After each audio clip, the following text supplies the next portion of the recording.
7分でわかる有岡城の戦い。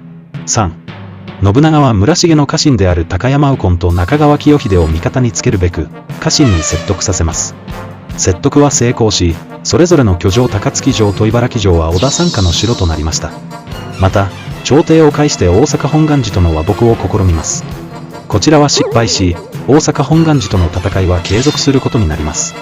村重の家臣を説得できた織田軍ですが、荒木軍の城は瀬戸内海沿いにあるため、大阪本願寺や毛利との連絡が簡単に取れてしまいます。また有岡城は高低差を利用して築かれており、東側に川が通っている攻めづらい城です。織田軍の課題はまだたくさんありました。